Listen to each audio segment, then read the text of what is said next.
31 senedir falan ayakkabıcılıkla uğraşıyorum. İşte buraya da 45-50 gündür taşındık.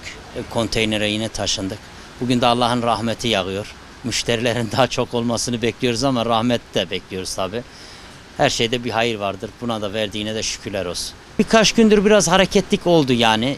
İyiydi ama 2 gündür yağış olunca müşterilerimiz biraz çarşıya çıkmayı herhalde istemediler. Ondan dolayı işte yine de buna şükrediyoruz. Çok şükür yani. Yapacak bir şey yok yani. Sonuçta yağış da lazım yani bu memleketimize yani. Yağış olmasa olmaz, rahmettir yani. Bahçelere işte topraklara faydası var sonuçta yani abi.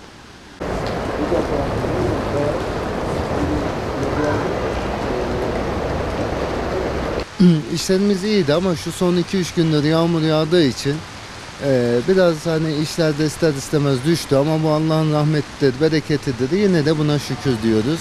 İnşallah da daha da iyi olacak. Yani bu normalde yağmur olmasaydı burası gerçekten yoğun olacaktı ama malum yağmur. Demek ki kısmetimiz buymuş. Biz bugün çok yoğun bekliyorduk ama nasip.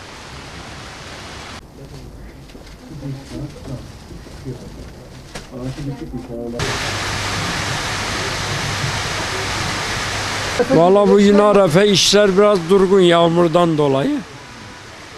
Hayırlısı.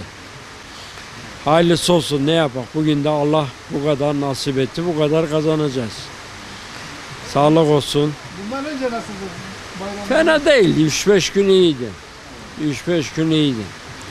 İşte bugün de yağışlı olduğu için işler durgun. Vatandaş dışarı çıkamıyor yani ha. Onun için haliyle işler durgun oluyor. Çocuklarına bir şey almak için ama perişan oluyor. Yağmurdan dolayı perişan.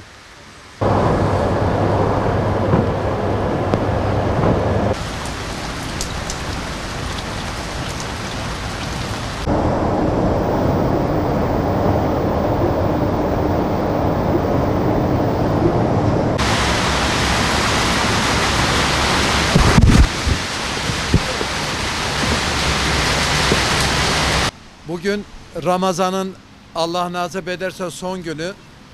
Ramazan'ın son günü olduğu için çocuklarla alışverişe gittik. Bu yağışta dönüyoruz evimize. Ne aldınız? Bir şeyler aldınız mı? Çocuklara pantolon, üst tişört aldık. Evimize doğru dönüyoruz. Elbise aldık, olmamıştı, değişmeye çıktık. Sonra elbiseleri aldık işte öyle. Sonra çıktığımızda yağmur yağıyordu. Şimdi de yağmurda eve gidiyoruz. Bayram hazırlığı yapıyoruz öyle. Bayramda ne yapacaksınız? Bayramda mı? Dedemizin elini öpeceğiz. Sonra babamızın elini öpeceğiz. Para alacağız.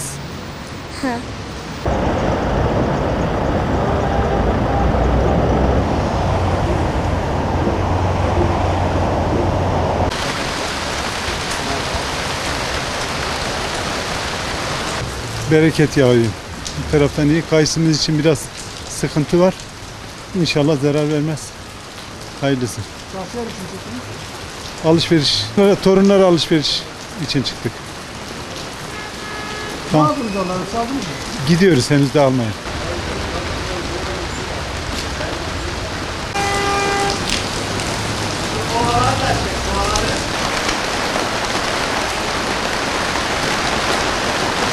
Yarın Ramazan bayramı olduğu için ben kardeşime bayram için elbise alıyorum.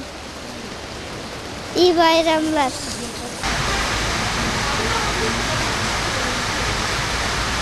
Çocuk için geldik, biraz bir şeyler alalım. Çocuk işte sevinsin bayram diye.